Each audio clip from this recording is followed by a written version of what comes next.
এবার একটু শুনবো যে রাসূলুল্লাহ সাল্লাল্লাহু আলাইহি ওয়াসাল্লাম কদরের রাতগুলোতে কি কি ইবাদত করতেন। আমি খুঁজে 5টা আমলের কথা পেয়েছি বিশেষভাবে, কমন যে আমলগুলো সেগুলো তো ছিলই, বিশেষভাবে 5টা কাজ রাসূল সাল্লাল্লাহু আলাইহি ওয়াসাল্লাম এই কদরের রাতে করতেন। 1 নম্বর কাজ হচ্ছে তিনি সারা রাত জেগে ইবাদত করতেন এবং পরিবারের লোকদেরকে ঘুমোতে দিতেন না, উঠিয়ে দিতেন। বছরের অন্য কোনো সময়ে সারা রাত জেগে ইবাদত করার কোনো নজির রাসূল সাল্লাল্লাহু আলাইহি ওয়াসাল্লামের জীবনে ছিল না। সব রাতে ঘুমাতেন। আম্মা জান আয়েশা রাদিয়াল্লাহু তাআলা আনহা বলেন, ইযা দাখালাল আশরু আহিয়াল লাইলা ওয়া আইকাযা আহলা ওয়া জাদ্দা ওয়া শাদ্দাল মিজার। রমাদানের শেষ দশক যখন আসতো রাসূল সাল্লাল্লাহু আলাইহি ওয়াসাল্লাম সারা রাত জেগে ইবাদত করতেন। পরিবারের সদস্যদেরকে জাগিয়ে তুলতেন, স্ত্রীদের ঘুমাতে দিতেন না, জাগিয়ে তুলতেন। ফাতেমা রাদিয়াল্লাহু তাআলা আনহার ঘর পাশেই ছিল, তাদেরকে যে জাগাতেন এবং নিজে সারা রাত ইবাদত করতেনই। জাদ্দা ওয়া শাদ্দাল মিজার, খুবই বলিষ্ঠ ভাবে, খুব মজবুত ভাবে কোমরে গামছা বেঁধে নামার একটা এক্সপ্রেশন এখানে দেওয়া হয়েছে। মিজার, ইজহার মানে হচ্ছে বাংলা করলে হয় লুঙ্গি। লুঙ্গি আমরা যখন খুব শক্ত কোনো কাজ করতে যাই তখন তারা কি করে, খুব টাইট করে লুঙ্গিটা বাঁধে। তার মানে বোঝানো হচ্ছে রাসূল সাল্লাল্লাহু আলাইহি ওয়াসাল্লাম কোমরে ভালো করে লুঙ্গি বেঁধে বা গামছা বেঁধে আটগাট বেঁধে নামতেন শেষ 10 দিনের জন্য। এই সময় তিনি মানে কাউকে কেমন যেন চিনতেন না, সবসময় ইবাদতে মগ্ন থাকতেন। এটা আমরা করতে পারি যে শেষ 10 দিনে, আর যেহেতু 3 দিন বাকি, আমরা একটা স্পেশাল প্ল্যান করতে পারি যে আমরা আমাদের সর্বোচ্চটুকু উজাড় করে দিয়ে লাস্ট 10 ডেজ অফ রমাদানের এই বরকত আমরা হাসিল করব, এটা যেন আমাদের মিস না হয়। তাহলে এটা আমরা একটা পেলাম। 2 নাম্বার হচ্ছে ইতিকাফ করা। রাসূলুল্লাহ সাল্লাল্লাহু আলাইহি ওয়াসাল্লাম রমাদানের শেষ 10 দিন ইতিকাফ করতেন। আমাদের আয়েশা রাদিয়াল্লাহু তাআলা আনহা বলেন, কানা ইয়াতাকিফুল আশরাল আওয়াখির মিন রমাদান। রমাদানের শেষ দশকে তিনি ইতিকাফ করতেন হাত্তা তাওয়াফাহুল্লাহ, ওনার ইন্তেকালের আগ পর্যন্ত এই অভ্যাসটাই তিনি জারি রেখেছেন। সুম্মা আতাকাফা আজওয়াজুহু মিন বাদে, তারপরে ওনার স্ত্রীরা ইতিকাফ করেছেন। আরেক বর্ণনায় এসেছে ইয়াতাকিফু কুল্লা রমাদানা 10 আইয়াম, প্রতি রমাদানে তিনি 10 দিন ইতিকাফ করেছেন। কিন্তু যেই বছর তিনি ইন্তেকাল করবেন সে বছর তিনি 20 দিন ইতিকাফ করেছিলেন। প্রতি রমাদানে 10 দিন, আর যে বছর ইন্তেকাল করবেন সে বছর কয় দিন? 20 দিন তিনি ইতিকাফ করেছিলেন মসজিদে নববীতে। তাহলে আমরা এই রমাদানের শেষ দশকে এটা করতে পারি। 2 নম্বর পয়েন্ট হচ্ছে ইতিকাফ করা। আমরা যেন ইতিকাফ করার চেষ্টা করি। ইতিকাফ করতে না পারলে শেষ দশকের রাতগুলো যেন মসজিদে কাটানোর চেষ্টা করি, তা না পারলেও বাসায় যেন এই রাতগুলো আমরা মিস না করি।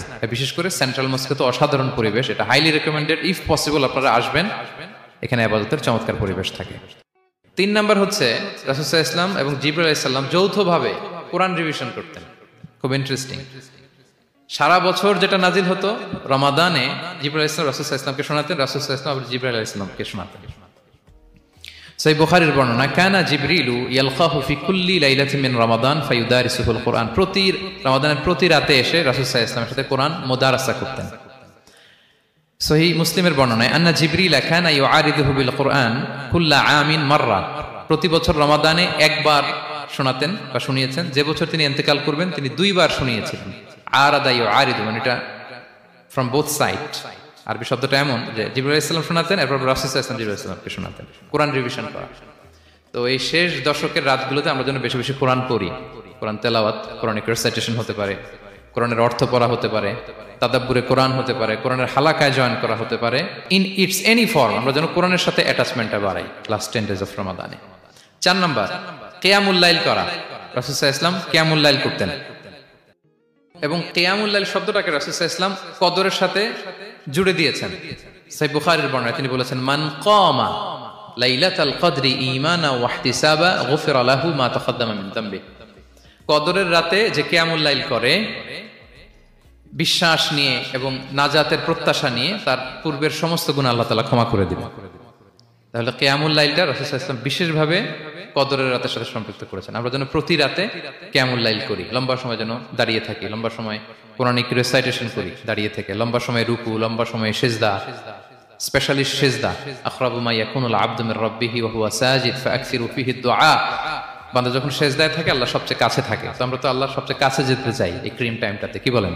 আমরা যেন লম্বা সময় সিজদাতে থাকি। কিন্তু আমাদের অনেকের যেটা হয়, নামাজে তাড়াহুড়ো, অনেকের সব ব্যস্ততা যখন নামাজে দাঁড়াই এরকম হয়ে যায়। রাসূল সাল্লাল্লাহু আলাইহি ওয়াসাল্লামের সালাত যদি আমরা খেয়াল করি, বিশেষ করে কিয়ামুল লাইলে এত যে সুন্দর ছিল। আম্মা জান আয়েশা রাদিয়াল্লাহু তাআলা আনহাকে জিজ্ঞেস করা হয়েছিল যে, হে আম্মা জান, রাসূল সাল্লাল্লাহু আলাইহি ওয়াসাল্লামের কিয়ামুল লাইল কেমন ছিল, কিভাবে কিয়ামুল লাইল করতেন?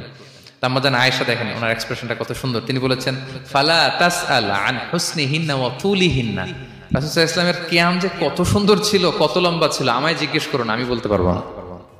আমরা অনেক সময় যখন খুব বেশি চমৎকার কিছু হয় তো আমরা কি বলি, ভাই এত সুন্দর ছিল আমি বোঝাতে পারবো না, এরকম বলি না যে এত অসাধারণ আমি বলে বোঝাতে পারবো না। বাংলাতেও কিন্তু আমরা বলি এত চমৎকার বলে বোঝাতে পারবো না, শব্দের বুননে ভাষার বুননে আমি ফুটিয়ে তুলতে পারবো না।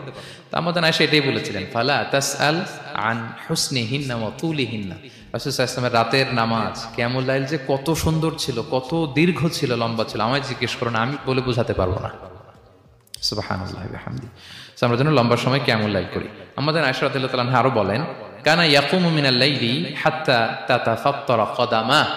এত দীর্ঘ সময় দাঁড়িয়ে থাকতেন, থাকতে থাকতে ওনার পা ফুলে যেত, পা দুটো ফুলে যেত। আপনিও দীর্ঘ সময় দাঁড়িয়ে দেখেন যে পায়ে ঝিম ধরে যাবে, পা ফুলে যাবে, এটা করতেন রাসূল সাল্লাল্লাহু আলাইহি ওয়াসাল্লাম। তো আমাদের আয়েশা বলেন ইয়া রাসূলুল্লাহ লিমা তাসনাউ হাযা ওয়া কদ গুফিরা লাকা মা তাকদ্দামা মিন যামবিকা মা তাআখার। আপনি এত কষ্ট কেন সহ্য করেন নিজের দেহের উপরে? আপনার তো আগের পরের সব গুনাহই মাফ।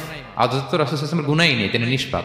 এত কষ্ট কেন করেন? আপনার আগের পরের সবই তো মাফ করে দেয়া হয়েছে, কেন করেন? রাসূল সাল্লাল্লাহু আলাইহি ওয়াসাল্লাম উত্তর করেছেন আফালা উহিব্বু আন আকুনা আবদান শাকুরা। আয়েশা, আমি কি শুকরগুজার বান্দা হতে পছন্দ করব না? আল্লাহ তাআলা আমাকে তার রহম এবং করমে সব মাফ করে দিয়েছেন, কিন্তু আমি কি শুকরগুজার হব না? আমি কি আমার রোলটা প্লে করব না? আমি কি নিজেকে সঁপে দেব না আল্লাহ তাআলার কাছে জায়নামাজে?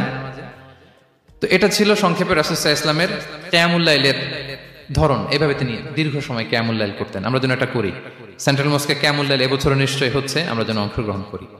5 নম্বরে রাসূল সাল্লাল্লাহু আলাইহি ওয়াসাল্লাম দোয়া করতেন। এই কদরের রাতগুলোতে খুব বেশি বেশি দোয়া করতেন। দোয়া নিয়ে আমরা একটা জুমার খুতবা দিয়েছিলাম, সেখানে আমরা বলেছিলাম যে দোয়া হতে হবে খুব আন্তরিক দোয়া, রোবোটিক দোয়া যেন না হয়। আপনার আবেগ, ভালোবাসা, মনের মাধুরী মিশিয়ে, চোখের পানি মিশিয়ে, অশ্রু সিক্ত করে এই দোয়াটা করতে হবে, তাহলে সে দোয়া আল্লাহর কাছে কবুল হবে।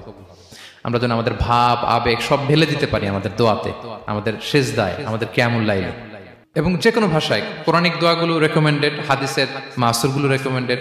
তাছাড়া আপনার নিজের ভাষায় আপনার কি চাওয়া, আপনার কি আকাঙ্ক্ষা, আপনার মনের কষ্ট, যাতনা সবকিছু আপনি আল্লাহ তাআলার কাছে পেশ করুন। এবং আম্মা জান আয়েশা জিজ্ঞেস করেছিলেন ইয়া রাসূলুল্লাহ, আমি যদি কদর পেয়ে যাই আমি কি বলবো এ রাতে? মা আদউ, কি দোয়া করব? রাসূল সাল্লাল্লাহু আলাইহি ওয়াসাল্লাম বললেন তাকুলিন, আয়েশা তুমি বলবে আল্লাহুম্মা ইন্নাকা আফুউন তুহিব্বুল আফওয়া ফাআফু আন্নী। আয়েশা তুমি যদি কদরের রাত পেয়ে যাও এটা বলবে, হে আল্লাহ আপনি ক্ষমাশীল, আল্লাহ আপনি ক্ষমাকে পছন্দ করেন, আল্লাহ তাই আপনি আমায় ক্ষমা করেন। হে আল্লাহ আপনি ক্ষমাশীল, আপনি ক্ষমাকে পছন্দ করেন, আল্লাহ আপনি আমাকে ক্ষমা করেন। এই দোয়াটা আমরা যেন বেশি বেশি করি। আমার সাথে সাথে সবাই একটু পড়ুন মেহেরবানি করে। আল্লাহুম্মা ইন্নাকা আফুউন তুহিব্বুল আফওয়া ফাআফু আন্নী। আল্লাহুম্মা ইন্নাকা আফুউন তুহিব্বুল আফওয়া ফাআফু আন্নী। হে আল্লাহ আপনি ক্ষমাশীল, আপনি ক্ষমা করাকে পছন্দ করেন, আল্লাহ আমাকে ক্ষমা করেন। আমরা আমাদের নিজেদের ভাষায় অনেক দোয়া করতে পারবো, কিন্তু রাসূল সাল্লাল্লাহু আলাইহি ওয়াসাল্লামের শেখানো দোয়াগুলো এটা হচ্ছে মানে very precise in wording but comprehensive in meaning. এটার অর্থ, এটার আবেদন এটা অনেক বেশি। আমি অনেক 10টা-20টা বাক্য বলে এত সুন্দর কথা মিলাতে পারবো না। রাসূল সাল্লাল্লাহু আলাইহি ওয়াসাল্লাম যেটা শিখিয়ে দিয়েছেন, আগে আল্লাহর প্রশংসা করলাম, আল্লাহ আপনি ক্ষমাশীল, আবার প্রশংসা, আল্লাহ আপনি তো ক্ষমা করাকে পছন্দ করেন। যেটা আপনি পছন্দ করেন না ওইটা তো চাচ্ছি না, যেটা আপনার পছন্দ, যেটা আপনি করতে ভালোবাসেন, গাফিরিজ যামবি ওয়া কাবিলিত তাওব, আপনি ক্ষমা করাকে পছন্দ করেন, তওবা কবুলকে আপনি পছন্দ করেন, তো সেটাই তো চাচ্ছি আপনার কাছে, আপনি আমার তওবা কবুল করুন, আল্লাহ আপনি আমাকে ক্ষমা করুন। সো এই দোয়াটা প্রত্যেক রাতে যেন আমরা